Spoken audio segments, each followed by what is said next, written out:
নমস্কার বন্ধুরা, আমি পারমিতা। আমার ইউটিউব চ্যানেলে আপনাদের সবাইকে স্বাগত। আমি আজকে আপনাদেরকে একটা চিকেনের রেসিপি বানিয়ে দেখাবো। এটার সাথে আপনারা মোটামুটি সবাই পরিচিত, বাটার চিকেন। আমরা যে কোনো অনুষ্ঠান, বিয়েবাড়ি বলুন বা বাইরে কোথাও ঘুরতে গেলে আমরা এই খাবারটা, যারা আমরা ননভেজ খাই তারা অর্ডার করেই থাকি। এটা সম্পূর্ণ কিভাবে ঘরোয়া পদ্ধতিতে আমরা বানাতে পারি সেটাই আপনাদের সাথে শেয়ার করব। এই বাটার চিকেন বানাতে আমার যা যা লাগবে সেগুলো আপনারা একটু জেনে নিন। অবশ্যই চিকেন, আমি বোনলেস চিকেন নিইনি, একটু হাড় আছে। আপনারা চাইলে বোনলেস চিকেনেও এটা বানাতে পারেন। লাগছে টক দই, দুটো মিডিয়াম সাইজের কাটা পেঁয়াজ, 50 গ্রাম বাটার, 3টে টমেটো, আদা রসুনের পেস্ট, গোটা 8 থেকে 10টা কাজু, রসুন, আদা, ধনে পাতা আর ড্রাই রোস্ট করা কসুরি মেথি, আর লাগছে ফ্রেশ ক্রিম। কিছু শুকনো মশলা লাগছে, যেগুলো বলে গরম মশলা, আরকা খারা মশলা যেটা আমরা বলি। তো তার মধ্যে লাগছে তেজপাতা, 4টে এলাইচি, 5টা লং, 2টো ছোট্ট দারচিনি, জায়ত্রী, জায়ফল আর গোলমরিচ, আর লাগছে শুকনো লঙ্কা। তো আমি কিভাবে এটাকে বানাই চলুন স্টার্ট করা যায়। প্রথমে যেটা আমরা করব, চিকেনটাকে ম্যারিনেশন করব। কিভাবে ম্যারিনেশন করব সেটা আপনাদের সাথে শেয়ার করি। চিকেনটাকে প্রথমে ম্যারিনেশন করব। প্রথমেই দিয়ে দেব টক দই,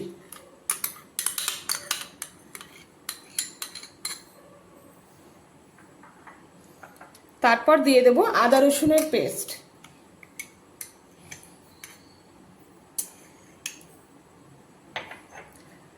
তারপর দিয়ে দেব স্বাদ মতন নুন,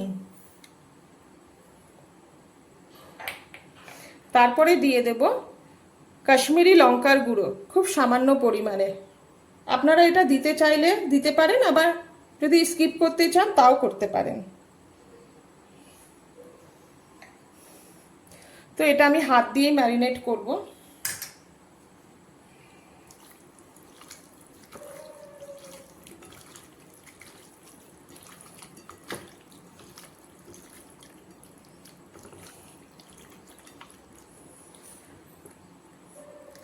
এইভাবে এটা ম্যারিনেট করে মোটামুটি আধ ঘন্টা রেখে দেবেন। মাংসটা ম্যারিনেট করে আমি সাইডে রেখে দিয়েছি। এবার আমাদেরকে মশলা তৈরি করতে হবে। তো মশলার জন্য আমার যা যা লাগবে সেগুলো আমি নিয়ে নিয়েছি, যেগুলো আপনাদের সাথে আগে আমি এদের পরিচয় করিয়ে দিয়েছি। তো এই জিনিসগুলো দিয়েই আমাকে মিহিন একটা পেস্ট মশলা বানাতে হবে। তো সেটা আগে কি করতে হবে আমি সেই প্রসেসটা আপনাদেরকে দেখাচ্ছি। প্রথমে আমি কড়াই বসাবো গ্যাসে। কড়াইটা গ্যাসে বসিয়ে নিয়েছি। গ্যাস মোটামুটি কড়াইটা গরম হয়ে গেছে। এবার ওর মধ্যে আমি কিছুটা বাটার দিয়ে দেব।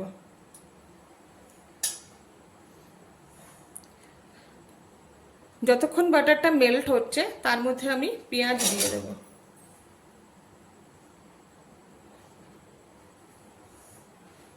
টমেটো দিয়ে দেব,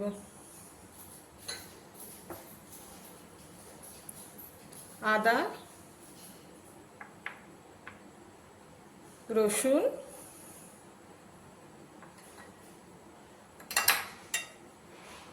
কাজু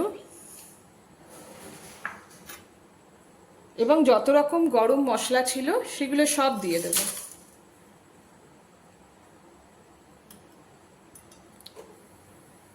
এবার এগুলোকে একটু ভাজা করব। এটাকে হালকা করে একটু ভেজে নেব।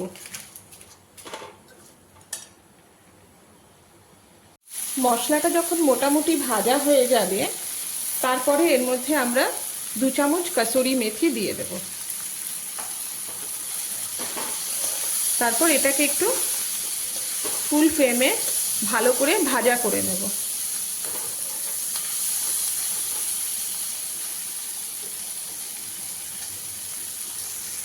বন্ধুরা, মশলাটা ভালো করে ভাজা হয়ে গেছে। এরপরে আমি গ্যাসটা বন্ধ করে দেব।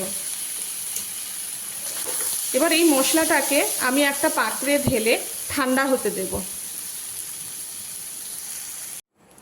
এই ভাজা মশলাটা বন্ধুরা আমি নামিয়ে নিলাম কড়াই থেকে। কড়াই খালি। এবার আমি আবার কড়াই গরম করব এবং মশলাটা ঠান্ডা হওয়ার জন্য রেখে দেব।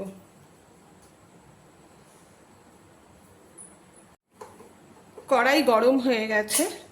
এর মধ্যে আমরা বাকি যে বাটারটুকু আছে সেটুকু দিয়ে দেব। বাকি বাটারটুকু দিয়ে দিলাম।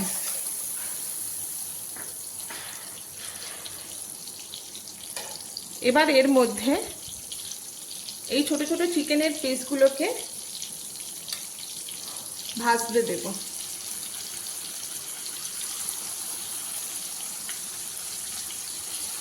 বেশ উল্টে পাল্টে লাল করে এগুলোকে ভেজে নেব। এর মধ্যে যে গ্রেভি আছে সেটা কিন্তু দেব না, শুধু চিকেনগুলোকে তুলে তুলে এটা ভাজতে দেব।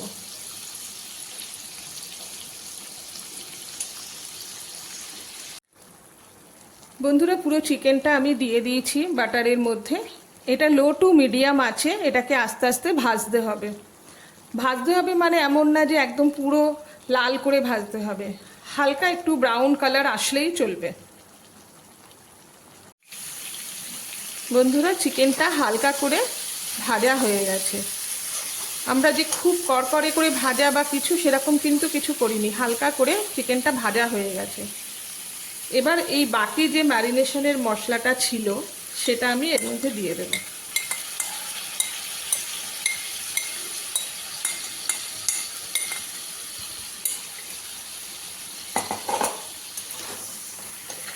এবার এটাকে কিছুক্ষণের জন্য নাড়াচাড়া করব। আর সাইডে এটাতে যেহেতু আমি স্মোকি ফ্লেভার দেব সেজন্য আমি আরেকটা ওভেনে এই চারকোলের টুকরোটাকে একটু মানে এটাকে জ্বালিয়ে নিচ্ছি। বন্ধুরা চারকোলটা জ্বালিয়ে নিয়েছি। এরপর এর মাঝখানে, কড়াইয়ের মাঝখানে, চিকেনের ভেতরে কড়াইয়ের মাঝখানে আমি একটা স্টিলের বাটি বসিয়ে নিয়ে এই জ্বলন্ত চারকোলটাকে দিয়ে দিলাম। দিয়ে দেওয়ার পরে এর মধ্যে ঘি, বাটার কিংবা আপনারা সাদা তেলও দিতে পারেন, তো আমি এর মধ্যে বাটার দেব। আর এই যে গন্ধটা যেটা উঠবে বাটারের সাথে মিশে, এই স্মোকি ইয়েটা মানে ফ্লেভারটা এর মধ্যে আটকে যাবে। আমি এটাকে ঢাকা দিয়ে দেব। এবার ভালো করে চিকেনটা এই মশলাটার সাথে ভালো করে মিশিয়ে দেব। এটা লো টু মিডিয়াম আছে। এবার আমরা এটাকে রান্না করব।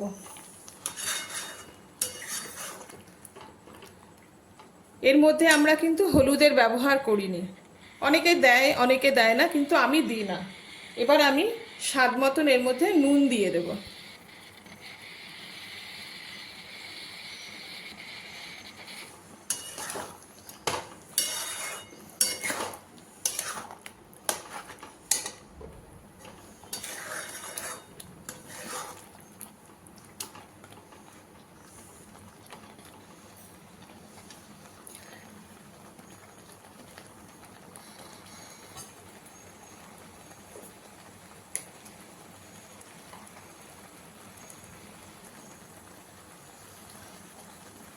এবার এর মধ্যে একটু ফ্রেশ ক্রিম দেব।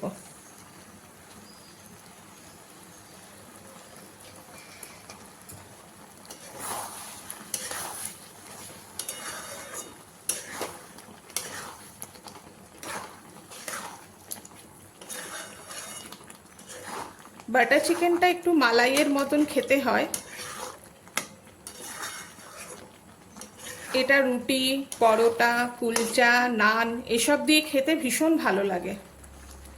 আর যারা রাইস দিয়ে খেতে পছন্দ করেন তারা পোলাও, বাসন্তী পোলাও বা প্লেন পোলাও বা জিরা রাইস এসব দিয়েও খেতে পারেন। এবার এর মধ্যে আমি একটু গরম জল দিয়ে দেব, খুব সামান্য দেব, ব্যাস। এবার এটাকে ভালো করে নেড়ে একদম লো টু মিডিয়াম আছে ঢাকা চাপা দিয়ে সেদ্ধ হতে দেব। যতক্ষণ চারকেলটা থেকে স্মোকি ফ্লেভারটা চিকেনের পুরো গায়ে মানে ফ্লেভারটা মিশছে, ততক্ষণে আমরা এই যে মশলাটা ভেজে রেখেছিলাম এই মশলাটাকে স্মুথ একটা পেস্ট বানিয়ে নেব। আমাদের গোটা মশলা যেগুলো ছিল সেগুলো মিহিন পেস্ট করে এই পেস্টটা বানিয়ে নিয়েছি। আমাদের স্মোকি ফ্লেভারটা পুরো চিকেনের সাথে লেগে গেছে, তো আমি বাটিটা তুলে নিলাম। আমি গ্যাসটা তখন বন্ধ করে দিয়েছিলাম, এখন আবার আমি গ্যাসটা অন করলাম। এবার এই চিকেনের মধ্যে এই পেস্টটা আমি দিয়ে দেব।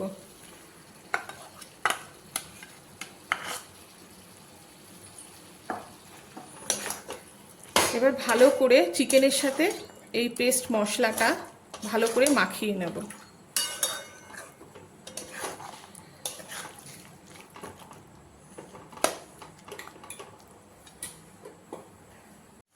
এবারে যে বাটিটার মধ্যে আমি পেস্টটা রেখেছিলাম সেই বাটিটার জলটা ধুয়ে জলটা আমি এর মধ্যে দিয়ে দেব। বাটার চিকেনটা পুরোপুরি বানানো হয়ে গেছে বন্ধুরা, দেখুন কীরকম ঠিক একটা গ্রেভি এসছে। যেহেতু দই দিয়ে ম্যারিনেট করা ছিল তো এটা খুব সুন্দর সফট হয়েছে। আমরা এই রান্নাটা আমি এই রান্নাটাকে বাটারে বানালাম, আপনারা চাইলে এই রান্নাটা সাদা তেলেও করতে পারেন। তো এটাকে আমি প্লেটে নামিয়ে নিই, তারপর আপনাদের কাছে আবার আসছি। রান্না হয়ে যাওয়ার পরে বন্ধুরা এটাকে প্লেটে নামিয়ে নিলাম। নামানোর পরে ফ্রেশ ক্রিম দিয়ে দুটো চেরা কাঁচা লঙ্কা এবং ধনেপাতা দিয়ে এটাকে গার্নিশ করলাম। দেখতে খুব ইয়াম্মি লাগছে, আশা করি খেতেও ভালো লাগবে। তোমরা অবশ্যই এই রান্নাটাকে ট্রাই করো এবং কমেন্টের মাধ্যমে আমাকে জানিও কেমন হয়েছে। রান্নাটা যদি ভালো লেগে থাকে তো অবশ্যই সাবস্ক্রাইব করো, কমেন্ট করো এবং শেয়ার করো। আবার নতুন একটা রান্না নিয়ে তোমাদের সামনে আমি হাজির হব।